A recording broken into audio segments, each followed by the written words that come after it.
Hey guys, Jon Richardson here with your reality recaps. Excited to bring you Evicted House Guests, Season 3 of Big Brother Canada interviews all season long. If you have questions for us, we do our show 3 o'clock Eastern every Friday where we recap the entire week, all 3 episodes of Big Brother Canada 3. And we want to hear from you. So tweet us your questions, hashtag it YRRLive. Let us know if you have any questions for the house guests, and they will be featured on our exit interviews. All right, since you're here, subscribe to our channel. Get all of our updates. All right, with that said, check out our interviews. Hey, John, how's it going? Hey, Johnny, I'm still putting myself together because you're sitting there and you're not in the house. I'm upset. No, it's terrible. And I have to give Reality Recaps a shout out. I love you guys. I follow you every single year. So I love that I'm chatting with you. Awesome. I'm so glad to be chatting with you too. Okay, so my 3 questions. My first one is, do you feel any hard feelings towards Kevin for turning on you? I don't. I love my Kevy Wevy through and through. I was even cutting his hair yesterday morning before the eviction. He's a great guy. He did what he had to do. At the end of the day, that competition was hopeless for me, that power veto. There was no way I was going to win it. I could play that game 100 times over, and the outcome would have still been the same. I would have still been the first target out, no matter what happened. So I don't blame him for targeting me. I hoped that it could have gone differently. I hoped that Kev, Brittany, Sarah, myself could have worked together to take Bruno and Bobby out, but I understand. No one wants to stick their neck out. No one wants to put another target on them. So I get it. So no hard feelings towards Kevin. So yeah. Great answer.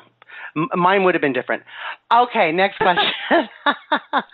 If you could change anything you did the first 4 weeks, what would it be? Well, I feel like so going into the house, my strategy was really that I needed to get to know everyone on a personal level and really find out what makes them tick, what kind of commonalities I had with them, and really use that to my advantage. And I feel like I did that well. I think where I faltered a little was the fact that I put a lot of my trust and allegiance in a small basket, let's say. And that was in my 6-person alliance, the Purple Cobras, the Hexagons, whatever you wanted to call us. I think that it would have been better of me to try to spread that out a little more. I tried to do that in my final days. I tried to branch out a little to Ashley. She's definitely a really cool chick that I think is being used by Zach. And I totally would love to work with her in the future once I get back in the house, because it's just going to happen. So stay tuned for Sunday. I can't wait. All right, my last question, and it kind of ties into your answer a little bit. If you make it back in the house, will you return to your old alliance? What would your strategy be? So, knowing what I know, I've been in sequester with the first 4 people evicted, and they have spilled their guts about everything going on. So I know about the chop shop now. So my strategy going back in, I'm going to go in with a bang.